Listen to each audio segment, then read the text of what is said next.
Algunas escenas de este programa han sido recreadas. En el verano de 1985, una tranquila ciudad sureña se transformó en un lugar de horror inimaginable, cuando algunas jovencitas comenzaron a desaparecer. Un astuto asesino en serie estaba suelto y atormentaba a las familias mientras evadía su captura. Hasta que los investigadores no encontraran cómo detenerlo, él continuaría su caza de nuevas víctimas. La evidencia se acumula, no tienen sospechosos evidentes. El centro de comercio es bombardeado. Ted Kaczynski es arrestado. Fugitivo a un prófugo.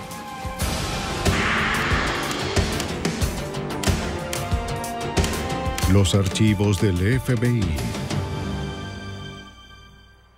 Era un depredador. Secuestraba a niñas y a mujeres jóvenes cerca de sus hogares a plena luz del día. Era un sádico.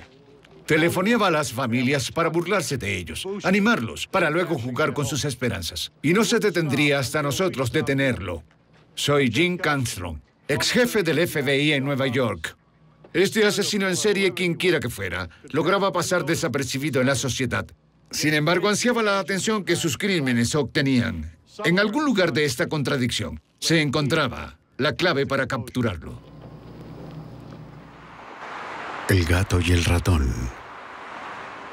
El 31 de mayo de 1985, el sol de la tarde calentaba la ciudad de Lexington, en Carolina del Sur, con una abrasadora temperatura de 38 grados centígrados.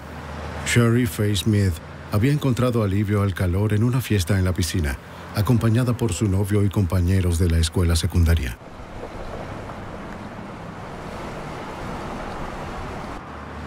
Ella disfrutaba de los días sin preocupaciones, entre sus exámenes finales y su graduación.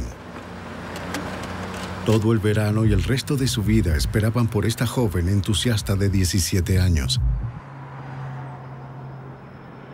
Shari vivía con su familia en una comunidad rural y tranquila, un lugar seguro apartado en las afueras de la ciudad. La casa de los Smith se encontraba ubicada en una zona de bosques densos. La casa estaba a unos 200 metros de la carretera. El padre de Shari, Robert Smith, era el pastor local. Ese viernes por la tarde trabajaba en su casa, en su oficina del segundo piso. Alzó la vista de su tarea para ver a su hija llegar por el camino de entrada y detenerse para recoger el correo. A partir de ese momento, la vida en Lexington, en Carolina del Sur, cambiaría para siempre.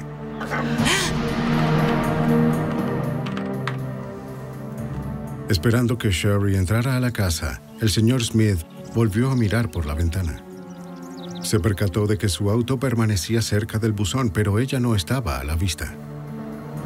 Inmediatamente sintió que sucedía algo extraño. Él decidió salir a comprobar qué pasaba. Shari padecía de diabetes.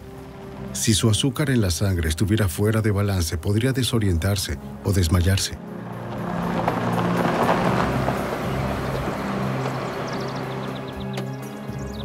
Cuando llegó a la entrada del camino, el señor Smith encontró el automóvil de Shari con el motor todavía encendido y la puerta abierta. Shari. Pero su hija no estaba. No hubo respuesta a sus llamadas. ¡Shari! Comenzó a angustiarse mientras imaginaba las posibilidades. Su hija podría estar en algún lugar del bosque inconsciente o en estado de shock. ¡Shari! Gritó más alto, casi frenético por la preocupación. ¡Shari! No había señales de ella en ninguna parte. Shari había desaparecido. El señor Smith pidió ayuda inmediatamente. El asistente del alguacil del condado de Lexington respondió a la llamada. El angustiado padre explicó que Shari no era del tipo de personas que huían. No puedo imaginar qué sucedió. Empezaremos la investigación ahora. Ella era responsable, amable y muy sensata. No era el tipo de adolescente que se escapa. Salí a buscarla. Estuve por este lado y también por el otro. Pero el sheriff no dio nada por hecho. Interrogó a Smith sobre su relación con su hija. Hoy, más de una década después, el ayudante del sheriff, Lewis McCarty, recuerda vívidamente sus impresiones de la familia Smith durante su primera conversación con el padre de Sherry. Hablamos sobre las calificaciones de sus hijas, qué clase de joven era ella, y se determinó que no había conflictividad entre madre, padre e hija. La familia Smith era una familia muy unida, una familia muy religiosa, y se podía sentir que estaban muy unidos, así que esta joven no habría escapado de su hogar. El investigador no pudo evitar la sensación de que algo malo le había sucedido a Sherry Smith.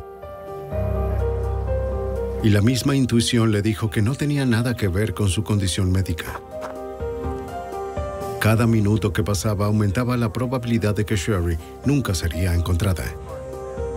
Sabiendo esto, el sheriff pidió ayuda, obviando el periodo de espera de 24 horas requerido antes de clasificar oficialmente a un individuo como persona desaparecida. Mientras esperaban que llegaran los demás oficiales, el sheriff y Robert Smith volvieron sobre los pasos de Sherry, con cuidado de no destruir ninguna posible evidencia. Pero la búsqueda a simple vista no ayudó en nada. Tenían que esperar por más equipo y por los expertos.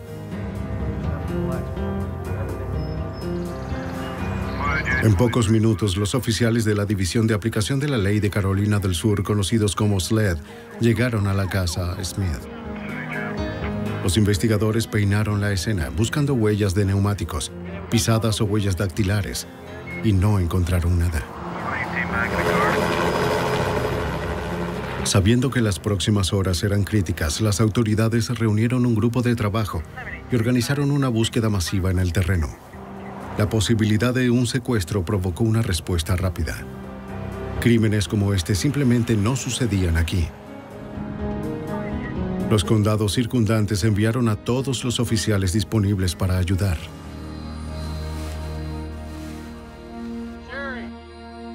La noticia de la desaparición de Sherry se extendió rápidamente a través de la estrecha comunidad de Lexington.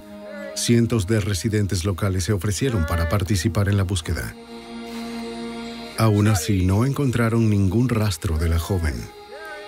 ¡Sari! ¡Sari! Aunque no había evidencia directa de que se hubiera cometido un delito federal, los investigadores estatales recurrieron a la experiencia del FBI. Querían que la oficina asesorara extraoficialmente en la búsqueda y ayudara en la investigación. El agente especial John Vollmer de la Oficina de Columbia del FBI fue enviado a la casa de los Smith la mañana siguiente. La desaparición inclusive desconcertó a los expertos. No lográbamos encontrarla. Y ella no pertenecía a un tipo de familia de las que indicaría fácilmente que se habría escapado con alguien. Ella era de una familia estable, un buen entorno, y ellos inmediatamente pensaron, obviamente, que algo malo había sucedido. Pero no teníamos idea en ese momento qué podía ser. La búsqueda continuó con urgencia, con cientos de voluntarios y oficiales trabajando sin detenerse. Fue una tarea desalentadora. El calor y el terreno dificultaban la búsqueda. Cuando estás hablando de buscar en un condado de 1,300 kilómetros cuadrados, es casi como buscar una aguja en un pajar. Es extremadamente difícil porque no sabes por dónde empezar ni a dónde ir. Pasaron 2 largos y calurosos días de búsqueda, y aún así no había señales de Sherry. Cada vez era más y más probable que se tratara de un secuestro. Horrorizados por la posibilidad de que un crimen como este pudiera ocurrir en su ciudad, los residentes de Lexington estaban asustados. Los niños no salían sin sus padres. Nadie iba solo a ningún lado. A cada hora que pasaba, los investigadores se esforzaban por mantener la esperanza de encontrar ilesa a Sherry.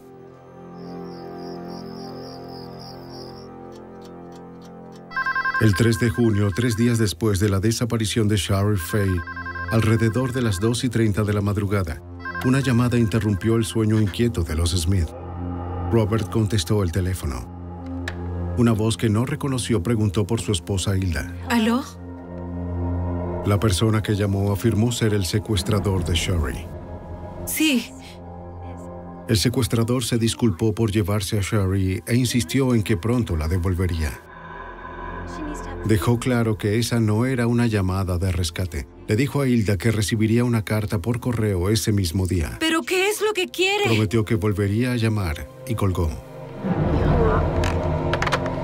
Aunque el teléfono ya había sido configurado, la llamada fue demasiado corta para obtener un seguimiento. Los oficiales de SLED que estaban en la casa de los Smith llamaron inmediatamente al agente Vollmer. Realmente no estaba claro si ella estaba viva o muerta. La persona que llamaba indicaba que estaba viva y que él la iba a devolver a salvo. Y creo que en ese momento todos tenían la esperanza de que él era sincero y de que en realidad ella no estaba muerta y sería devuelta a su hogar y familia. Una carta que con suerte contenía pistas sobre el paradero de Sherry sería un alivio bienvenido, pero primero tenían que averiguar si la carta prometida por quien llamaba realmente existía. Sin perder tiempo, despertaron al jefe de correos de la ciudad y le ordenaron que abriera la oficina de correos antes del amanecer. Y enseguida comenzaron a trabajar revisando carta por carta todo el lote de correo saliente.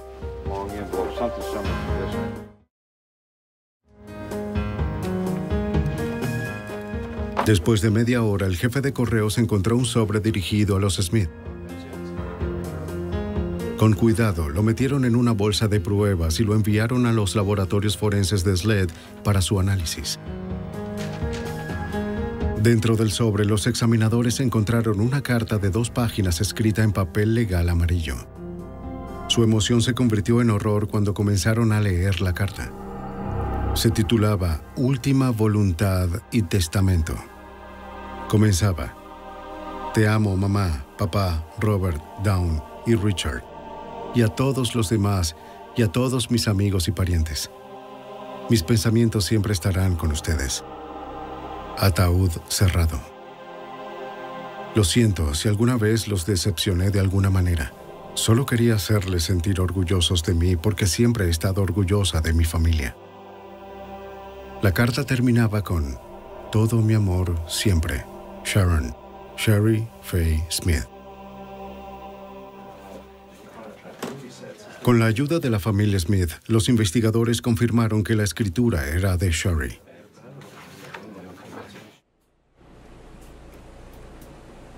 Los investigadores del laboratorio comenzaron la laboriosa tarea de analizar la carta. La búsqueda de impresiones, pelos, fibras y otras pistas tomaría semanas. Y si bien los investigadores esperaban que el documento pudiera proporcionar otras pistas valiosas, se alarmaron por el contenido de la carta. Estábamos conmocionados, estábamos preocupados por su bienestar.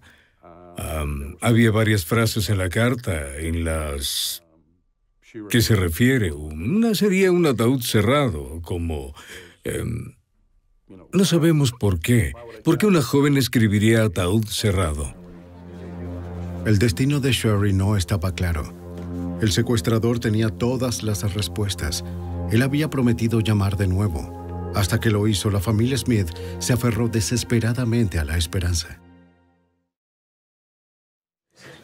Pocos días después de la desaparición de Sherry Faye, su secuestrador había llamado para contactar a la familia. Desde entonces, los agentes y detectives añadieron una grabadora de voz, además del rastreador que ya estaba en el teléfono de los Smith. Tener registrada la voz del secuestrador en una grabación sería muy valioso. Si el sospechoso llamaba de nuevo, estarían preparados. La espera era insoportable.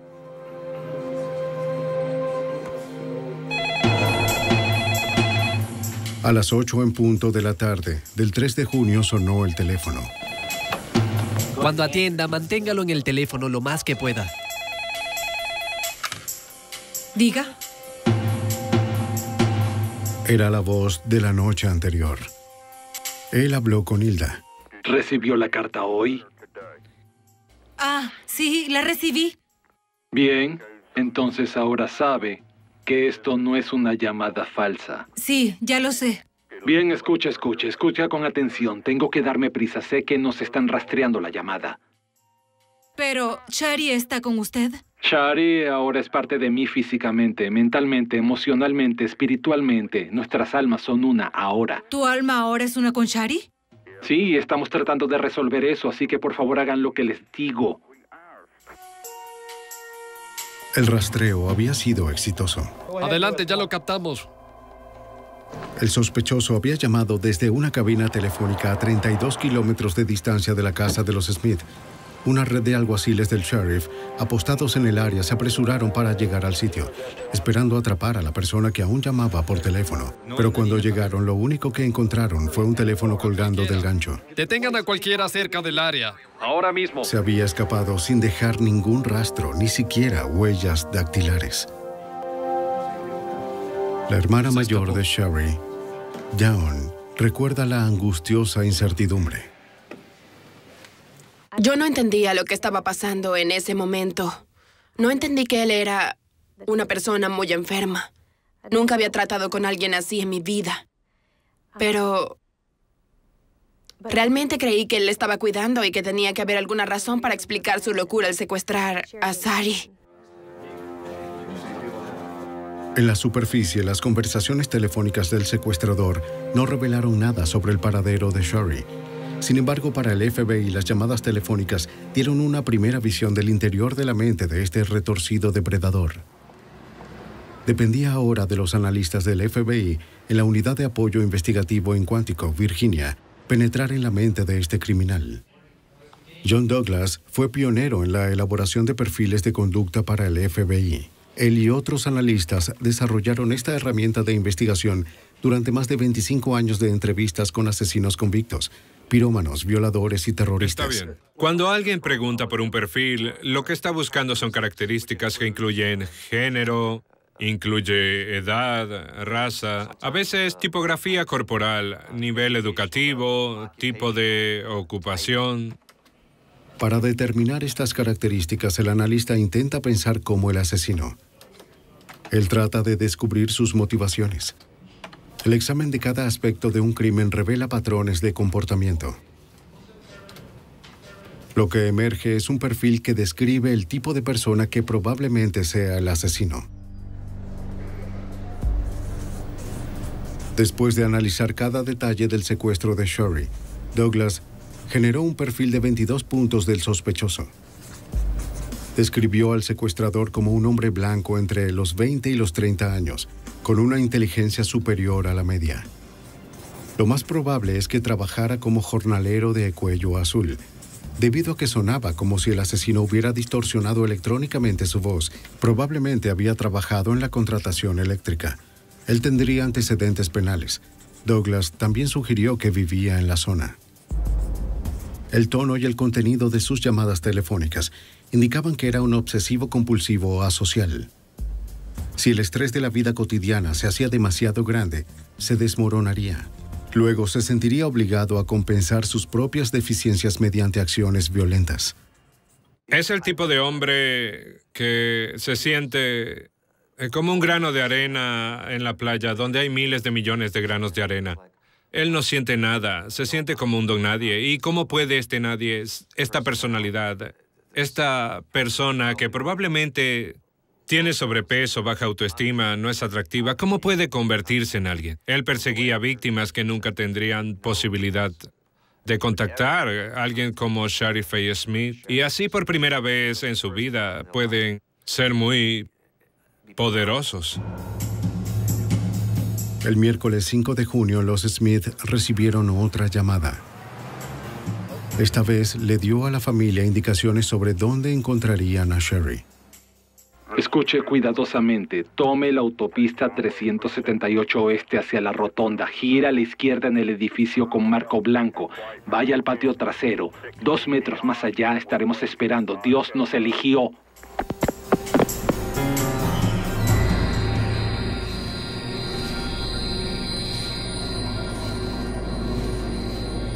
Los investigadores corrieron a la ubicación con la esperanza de encontrarla todavía con vida.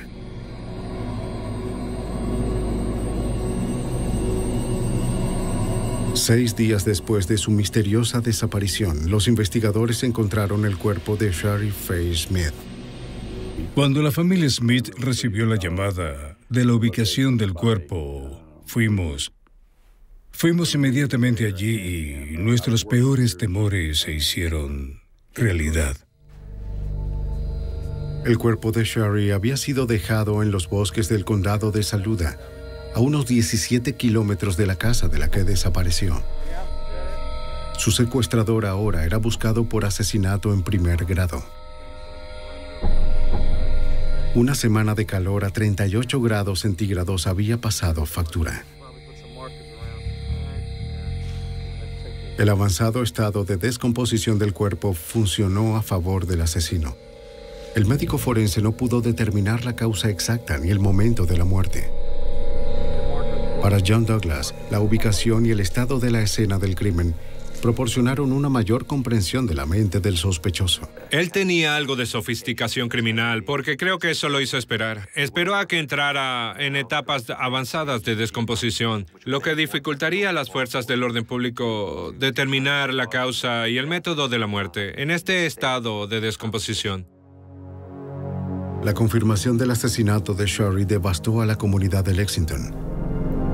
Ese sábado, una multitud de 1,000 personas asistió a un funeral en la primera iglesia bautista de la ciudad. Esa noche, después del funeral de Shari, el asesino no pudo resistirse a infligir más tormento. ¿Aló? ¿Puedo hablar con la señora Smith? Beverly, la tía de Shari, atendió el teléfono. Lo siento, pero ella tampoco está aquí. Beverly lo entretuvo, esperando ganar un tiempo valioso para el rastreo de la llamada. Tendré que cortar si no puedo hablar con ella. Pero el secuestrador amenazó con colgar si no podía hablar inmediatamente con Dawn. ¿Hola? Este asunto se me fue de las manos. Todo lo que quería era hacerle el amor a Dawn. Le había estado siguiendo por un par de... ¿A quién? Lo siento por Shari. Dawn, le pido a ti y a tu familia que me perdonen. Cuando mataste a Shari, ¿estaba en paz? ¿Ella no tenía miedo o algo? No lo tenía, ella estaba en paz. Ella sabía que Dios estaba con ella y que ella se convertiría en un ángel. Abrumada por el dolor, la madre de Shari insistió en hablar con el asesino de su hija. ¿Usted dijo que la iba a matar? Sí, y le di a elegir su muerte, y ella prefirió ser asfixiada. Dios santo, ¿cómo pudo hacer eso? No escapó a la atención del FBI y los investigadores locales que el asesino había usado erróneamente el nombre de Dawn cuando habló con Shari. Se prepararon para la posibilidad de que este asesino pudiera dirigir su obsesión asesina hacia Dawn.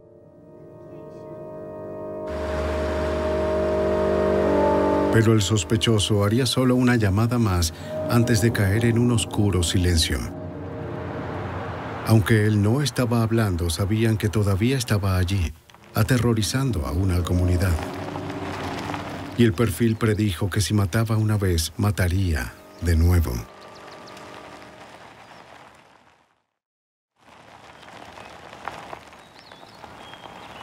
En junio de 1985, los investigadores del FBI continuaban tras la casa del secuestrador y asesino de Shari Smith, de 17 años. Mientras los investigadores se enfocaban en el asesino de Smith, el elusivo depredador preparaba otros planes. El viernes 14 de junio, 2 semanas después del secuestro de Shari, un hombre agarró a Debra May Helmick de su patio en el condado de Richland mientras jugaba con su hermano. Ella solo tenía 9 años. Los gritos de la niña alertaron a una vecina. Pero la mujer no fue lo suficientemente rápida. El secuestrador logró escabullirse a plena luz del día.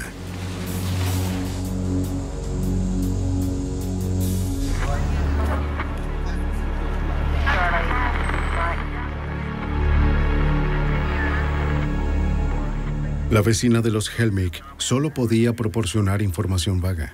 Sin embargo, la descripción general del sospechoso y su método parecía inquietantemente similar al hombre que el FBI buscaba por el asesinato de Sherry. Los sheriff del condado de Richland contactaron de inmediato al grupo de trabajo en la cercana Lexington. A pocos momentos de ese secuestro nos enteramos y comenzamos a centrarnos en ese caso también. Estábamos más o menos en nuestras mentes. Creo que todos sabíamos que estos dos casos estaban conectados. Para John Douglas, el caso adquirió un sentido de urgencia aún mayor. El destino de Deborah May Helmick parecía casi seguro. Una vez que tienen la urgencia, buscan a la víctima preferencial, pero si no pueden encontrar a la víctima de su elección, elegirán a quien esté disponible, y en ese caso fue con Deborah May Helmick. Las noticias del segundo secuestro llevaron a Douglas desde Quantico, Virginia, a Carolina del Sur. El FBI esperaba poder encontrar a Deborah May Helmick, de 9 años, antes de que su joven vida se truncara. En el caso Smith, las llamadas telefónicas del asesino habían sido el enlace fundamental para los investigadores. Había pasado casi una semana desde la desaparición de Deborah y no habían tenido noticias suyas. Para que llamara, Douglas ideó un plan. Con la ayuda de los medios locales, él pondría una trampa. Un elemento clave del plan colocaba a Dawn Smith en peligro. Douglas tuvo que pedirle a los Smith que pusieran en riesgo a su otra hija para atrapar al asesino de Sherry y con suerte encontrar a la joven Deborah. Dawn estuvo de acuerdo. La gente pensaba que éramos gemelas, nos parecíamos mucho y se me ocurrió que si yo respondía al teléfono, quizás él volcaría su fascinación por Sari hacia mí. Y si pudiera mantenerlo hablando por teléfono lo suficiente sobre Sari, sobre él mismo, sobre cualquier cosa para mantenerlo al teléfono, entonces podrían rastrear la llamada y atraparlo. Permitirle... La estrategia de Douglas se centró en un servicio conmemorativo para Sherry. Los investigadores promovieron el servicio en la prensa local. Los agentes esperaban que la atención de su primera víctima reavivara la fascinación del asesino con Dawn. Douglas necesitaba algo más para cebar la trampa. Un artículo personal de la habitación de Sherry. Según su experiencia, Douglas sabía que los depredadores sexuales a menudo se sentían atraídos por los artículos personales de sus víctimas. Quieren elementos que puedan conservar, incluso mostrar como trofeos. Él se fijó en el oso koala. Era la mascota de la universidad a la que ella planeaba asistir en el otoño. Vamos a usarlo. El día del servicio conmemorativo, agentes vestidos de civil invadieron los terrenos, esperando que su sospechoso visitara el cementerio. Cuando el ministro de la familia pronunció una oración, Dawn y sus padres se abrazaron. Aunque Dawn se había ofrecido voluntariamente para atraer al asesino a la trampa, el peligro que representaba pesaba en la mente de todos. No se sabía lo que el sospechoso podría hacer. La seguridad alrededor de Dawn se intensificó. Estábamos preocupados de que Dawn se convirtiera en otra víctima. Entonces, como estaba previsto, Dawn colocó algunas flores y el koala sobre la tumba de su hermana. Ahora todo lo que quedaba por hacer era esperar. Utilizando el perfil de Douglas, los agentes del FBI instruyeron a Dawn sobre cómo manejar al sospechoso cuando llamara. Me dijeron que nunca debía amenazarlo, nunca debía ser dura, debía ser comprensiva, empática y compasiva, y lo fui. Creo que eso le gustó porque él sintió que tenía el control, lo cual es algo que creo que él necesitaba. Varias llamadas llegaron al hogar de los Smith después del servicio conmemorativo. Sin saber si era el asesino de Sherry, Dawn tuvo que atenderlas todas. Poco después de la medianoche, el teléfono de la casa Smith sonó de nuevo.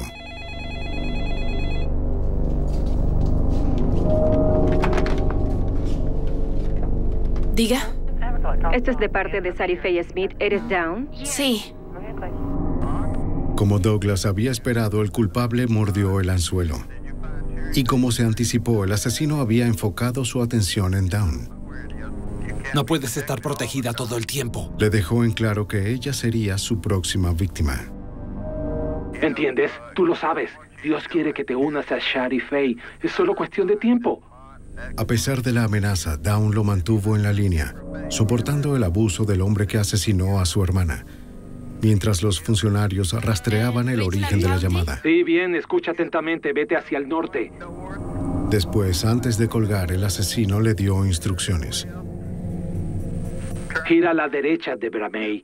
Está esperando. Dios nos perdona a todos.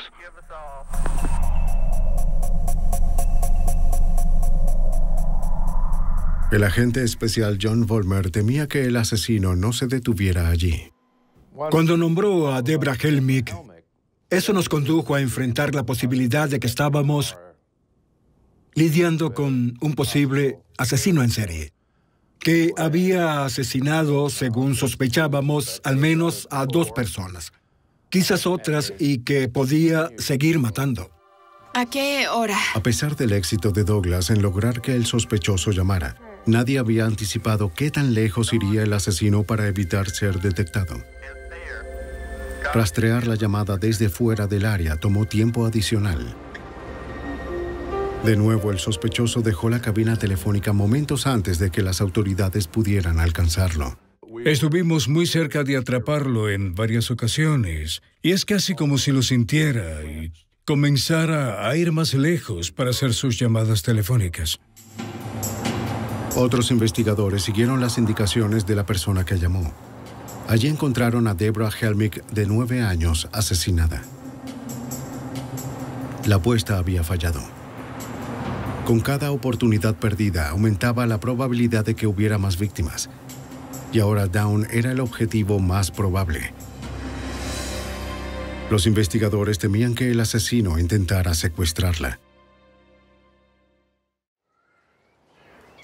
Un escurridizo asesino en serie ya había matado a 2 niñas en Lexington, Carolina del Sur.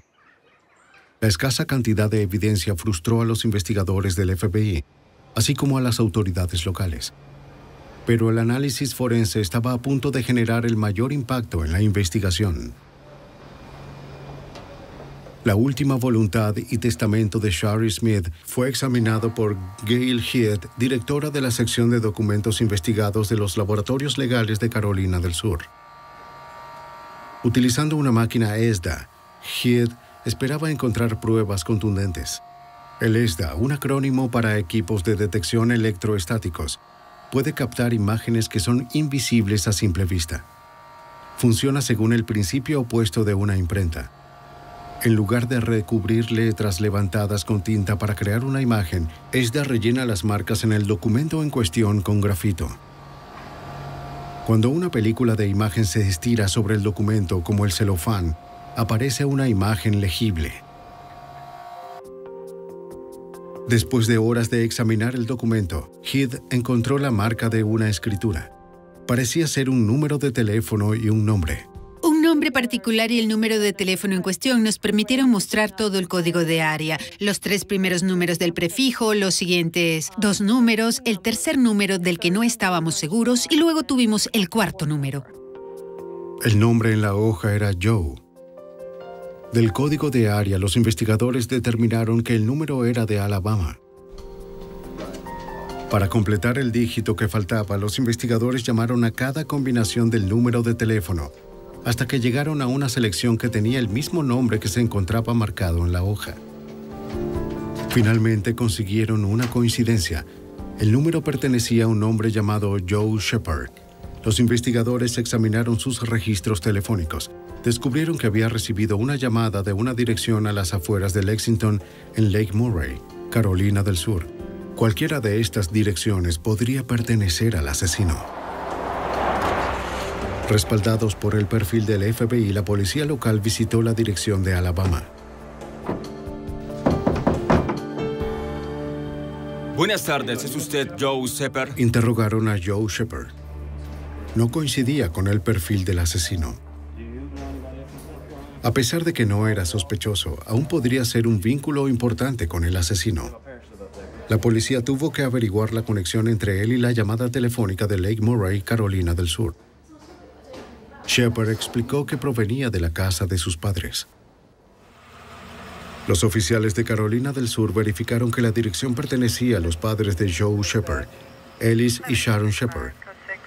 Los investigadores fueron a la dirección del lago Murray para interrogar a los residentes. La casa estaba a solo 2 millas del lugar donde la policía encontró el cuerpo de Deborah Helmick, de 9 años. Descubrieron que Ellis trabajaba como electricista en la construcción de viviendas. Era una profesión predicha por el perfil del FBI.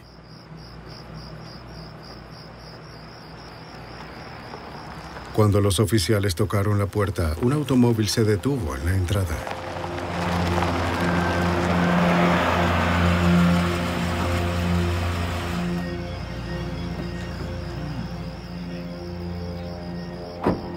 ¿Puedo ayudarlos? Cuando los investigadores conocieron a los Shepard, inmediatamente sintieron que habían llegado a otro callejón sin salida.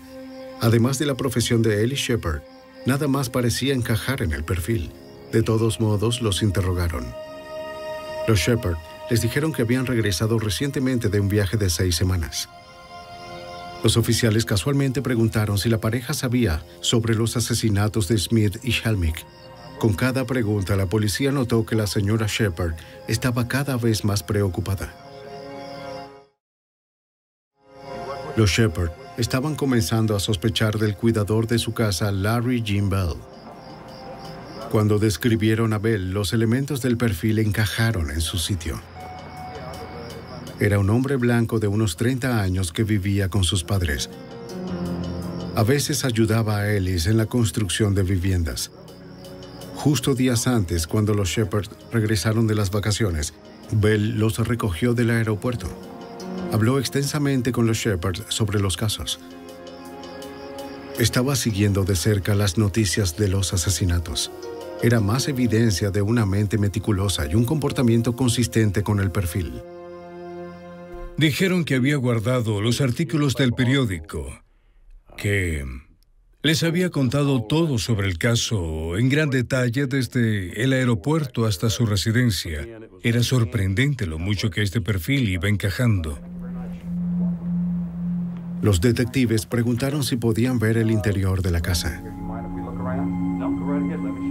Sospechando que el asesino había usado un arma para obligar a Sherry Smith a entrar en el automóvil, le preguntaron a Ellis Shepard si poseía un arma. Shepard los llevó a un cajón donde guardaba su revólver. Para su sorpresa, el arma había desaparecido. Sería buena idea que nos acompañaran. Los oficiales le pidieron a la pareja que los acompañara a la oficina de policía. Querían que los Shepard escucharan las grabaciones de las llamadas del asesino a la familia Smith. Los investigadores necesitaban saber si la voz en las grabaciones pertenecía a su cuidador de la casa. For a couple of months, and then they'd find out I'm sane, and then I'd get tried and get sent to electric chair, put in prison the rest of my life. I'm not going to stay in prison the rest of my life. I'm not going to... Aunque la persona que llamaba podía haber alterado electrónicamente su voz, para los Shepard estaba claro que el hombre en la cinta era el cuidador de su casa, Larry Jean Bell.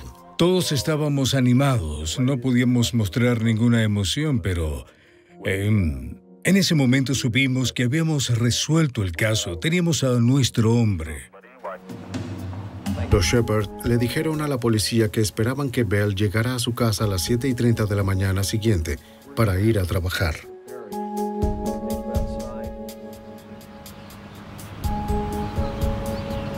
Los investigadores vigilaron la residencia de Bell.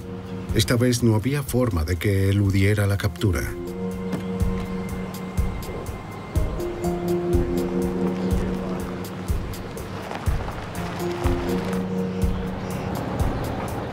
Larry Jean Bell se dirigió por la carretera hacia la casa de los Shepard.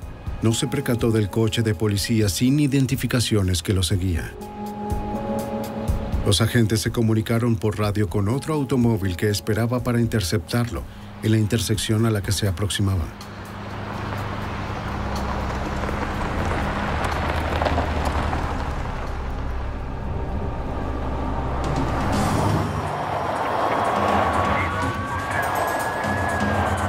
El 26 de junio de 1985 a las 7:19 de la mañana, los investigadores finalmente atraparon al escurridizo Larry Jim Bell.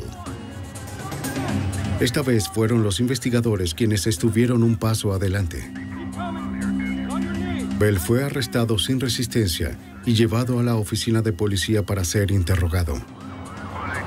Con Bell ahora bajo custodia, los investigadores aún necesitaban cerrar bien el caso para asegurarse de que nunca más pudiera estar libre para matar de nuevo.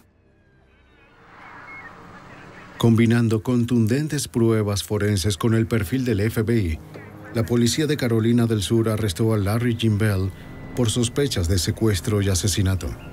Pero ahora tenían que demostrar sin lugar a dudas que él era el asesino de Shari Smith y Deborah May Helmick. Quedó en manos del abogado del condado de Lexington, Donald Myers, presentar el caso.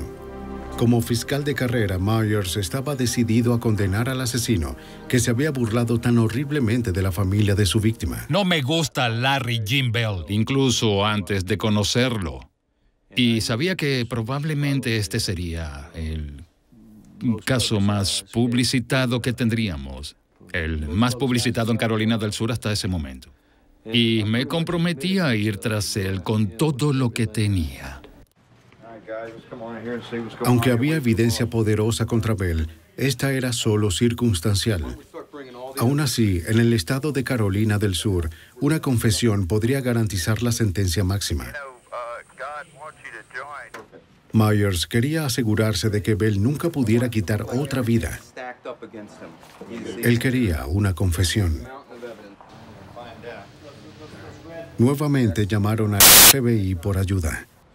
Ellos recomendaron preparar un interrogatorio que provocase una declaración autoinculpatoria. Por ejemplo, un mapa que muestra dónde se hicieron las llamadas, algunas fotos de la víctima, para que mientras mire alrededor de la habitación, recuerde a la víctima. Podemos colocar tarjetas de huellas dactilares sobre la mesa, poner cuadernos o archivos que tengan su nombre en ellos, todo para hacerle pensar que obviamente lo tenemos cercado, que tenemos pruebas contra él. Él podría creer que lo tenemos y rendirse. Mientras los oficiales se preparaban para interrogar a Bell, otros detectives obtuvieron una orden de allanamiento de la casa de los Shepard. Durante las siguientes 12 horas, el equipo forense peinó cada centímetro cuadrado de la casa en busca de cualquier cosa que conectara firmemente a Bell con los crímenes. Como el perfil predijo, la casa estaba en perfecto orden. Fue meticulosamente limpiada, aspirada y desempolvada, particularmente en la habitación donde Larry Bell se había estado quedando.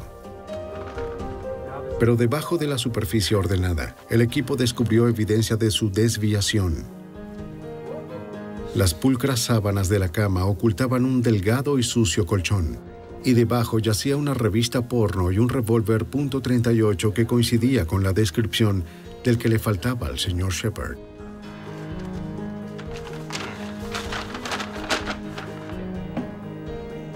A pesar de las alfombras recién aspiradas, un investigador recuperó un cabello rubio en el espacio al que no llegaría una aspiradora. Un laboratorio vincularía el cabello con Shari Smith.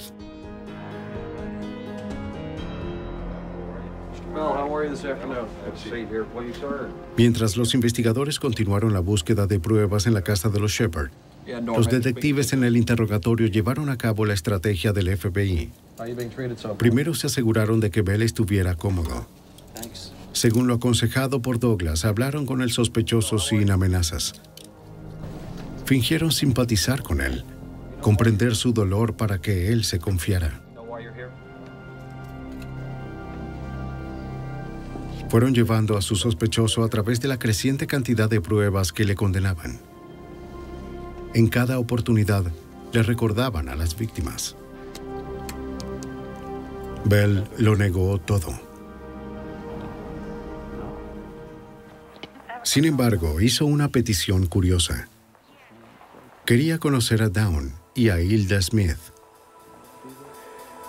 Esperando que la madre y la hermana de su primera víctima pudieran conseguir una confesión, los Smith estuvieron de acuerdo.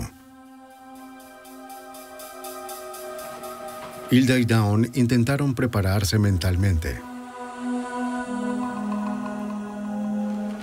Finalmente, entraron a la habitación y se encontraron cara a cara con el asesino de Sherry. Él comenzó a murmurar y a hablar de cuánto lo lamentaba, de que la persona que estaba sentada en esa silla no podría haber sido la que hizo esto, pero que otro Larry Bell podría haber sido. Realmente no tenía mucho sentido, así que recuerdo verlo sentado allí, recuerdo haberlo visto, recuerdo haberlo escuchado y realmente me sentí asqueada. Porque yo sabía que este era el hombre. Y ni siquiera era lo suficientemente hombre para decir, lo hice, lo siento. Solo trató de poner excusas, pero mi madre le dijo algo increíble. Ella dijo, sé que eres el hombre que mató a mi hija y puedo decir honestamente que no te odio. Y él se puso lloroso. Pero el quiebre emocional de Bell llegó solo hasta el punto de soltar lágrimas. Él nunca hizo la confesión que las autoridades querían.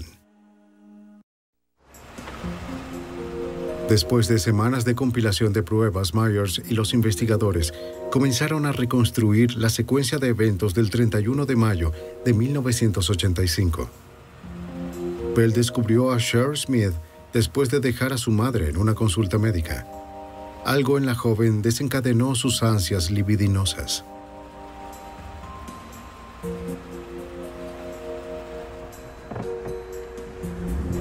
Cuando salió del estacionamiento, Bell la siguió. Su deseo destruyó el poco control que poseía.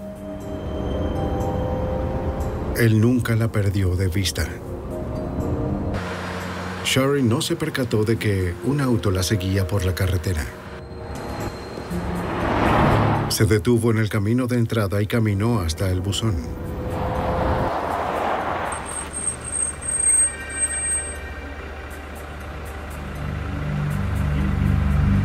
Bell no perdió el tiempo. Tomó a Sherry completamente por sorpresa. ¡Vamos,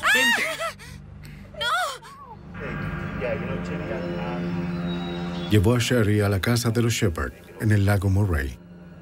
Después, Bell canceló una cena con los amigos. Les dijo que quería quedarse en la casa de los Shepard y ver un partido de béisbol. Ya había atado a Sherry a la cama.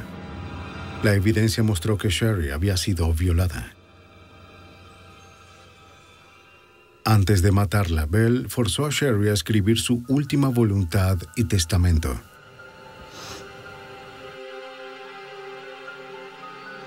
Doce horas después de su desaparición, él le cubrió la boca con cinta adhesiva y la sofocó. Los investigadores concluyeron que ella estaba muerta a las 4:58 de la mañana, la hora en que Bell afirmó que sus almas se volvieron una. Les tomó menos de una hora a 12 habitantes de Carolina del Sur encontrar a Bell culpable de asesinato en primer grado. Myers procesó a Bell en un juicio separado por el asesinato de Deborah May Helmick, de 9 años. Lo encontraron culpable por segunda vez. Con la condena de Bell, la familia Smith podía comenzar a reconstruir sus vidas. Hubo una sensación de alivio de que, bueno, ahora no puede hacerme daño, no puede hacerle daño a nadie más y será encarcelado. Larry Jim Bell pagó la pena máxima por sus crímenes sádicos. El 4 de octubre de 1996 fue ejecutado en la silla eléctrica de Carolina del Sur. Aunque la pérdida de Sherry Smith y Deborah May Helmick siempre se lamentará, la vida en Lexington regresó lentamente a la normalidad. Con habilidad y determinación, la División de Aplicación de la Ley SLED de Carolina del Sur y el FBI le pusieron fin a la aflicción de un pueblo al acabar con el juego mortal del gato y el ratón.